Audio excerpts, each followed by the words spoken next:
Hey everyone. So today I wanted to talk about something that's pretty important to me, how I keep the house clean with a 9-month-old. I've always been a very clean person. It's just something my parents instilled in me, having, making your bed every morning and coming home to a clean house. And I'm really OCD, so having a clean house is really important. And it was something I always wondered, when I was pregnant, of how am I going to do this with a kid? We have two dogs and we have two turtles, so we have a lot to Swiffer and we have a lot to clean. So I wasn't sure how I was going to do it, and now I finally kind of found a system that works for me. So I wanted to share it in case you guys are trying to find a system of your own of how to keep your house clean without having to hire, house cleaners, housekeepers, because we certainly can't afford that. So I'm just going to get right into it. What we do, and by the way, I'm drinking a mimosa because I can, because Savannah is napping, and because I can. And also, people are sick at work, so I'm trying to keep up with my vitamin C. But what I do is, instead of cleaning the house, like everything at the same time, which takes, a deep house cleaning takes a few hours, ain't nobody got time for that, especially with a kid. So what I do is I do one thing a day. I'm all about lists. In case like some of you guys might really know me, and like I'm obsessed with lists. Like I'm the type of person that creates a list just so I can create a list so I can cross something off. So like make a mimosa. I'll write that just so I can cross it off because it feels really, really good. So in my day planner, I write down what I do every day. So for example, every Thursday I clean her bath toys. I know that was like a weird example, but it was like the first thing that popped into my head.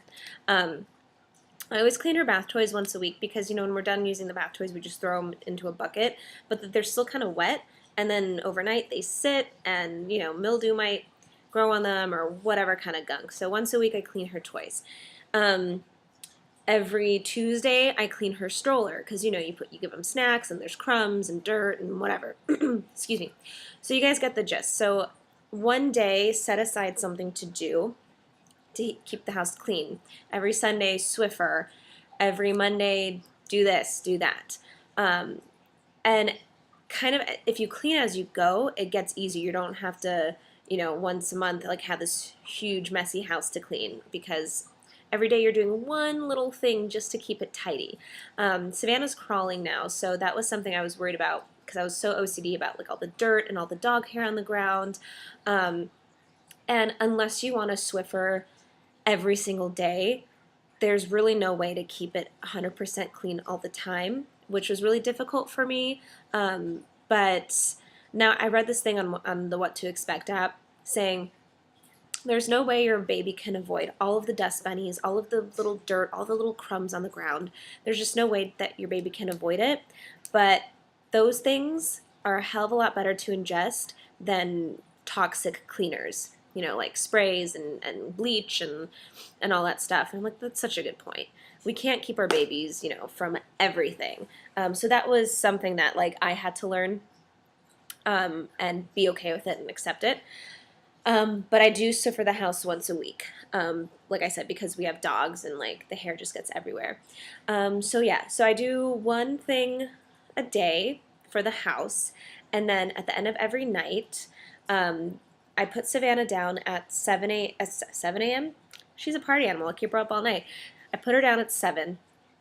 And when I put her down, that's when I have to clean like all of her bottles. I have to prep her bottles for like the night and the next day. So it's kind of a lot of work. So by the time I leave her room, it's like 6:45, 7 o'clock. By the time I sit down, it is like 8:30, 9 o'clock. So it takes like an hour and a half for me to do everything. And what I mean is, so I clean her bottles and her dishes and her spoons and whatever that she used throughout the day. And then I make her bottles because she's on formula. So then I make her bottles ahead of time for the night and for the next day. And then I walk around the house and like clean up all the toys that, she was playing with, like the ones that she was putting in her mouth, and I wash those. Um, and then I, tidy up the living room and I'll put all her toys in a basket so that way it's ready to go the next day. Then I clean her high chair because y'all know high chairs can get really, really, really messy. So I scrub down her high chair. I hang up her towel from the bath. What else do I do? I think that's it. So I wash her bottles, I make her bottles, I clean up her toys, I clean her high chair, I hang up her towel from the bath. So that I do every single night after I put her to bed. While it sucks, the way that I figured it out for myself is I leave myself a gift after every night, every time I do that. For me, it's a glass of wine because I love wine. But if you don't drink, a chocolate bar, a bath, give yourself something to look forward to. This might be like common sense, but give yourself something to look forward to. That really helps me because when I leave her room at the end of the day, I am so worn out, I'm so exhausted. People have no idea, unless you are a stay-at-home parent, how exhausting it is to take care of a baby. She's not a toddler yet, so I know it's only going to get harder, if you have a toddler or a 3-year-old or whatever. So when I leave her room, all I want to do is just plop down on the couch and check my Instagram and, do all that stuff and just veg out. But I know I'm the type of person, as soon as I sit down on my couch, it's done. It's over. Game over. I'm in for the night. So I leave her room and I just get right to it. I get to the cleaning of the bottles and then I pour myself that glass of wine and I just look at it and I know as soon as I finish, I get to sit down and have my glass of wine. As soon as I finish, I get to go take a bath. As soon as I finish, I get to go read my Cosmo or read a book or whatever you love to do for yourself. You have to make sure you do that at the end of the day. Meditation, shot of tequila, whatever. So give yourself something to look forward to at the end of the night. That has really helped me. So yeah, I do something once a day to keep the house tidy and clean. So I don't save everything for one day because I don't have time for that. And once a month we do like a whole cleanup of the house, but that's when I make sure that my husband is home as well. And then we split it up into 2 days. But I like to clean as I go, even when I cook. I'm the type of person that clean as you go. So I try to do that with the house every day. One little thing a day. It really makes a difference. It helps. And then give yourself something to look forward to at the end of the day. Or in the middle of the day in my case. Anyway, I hope you guys are doing well, and thank you so much for watching, and I hope that helped. If you have any questions, please let me know. And I'll talk to you guys next time. Bye!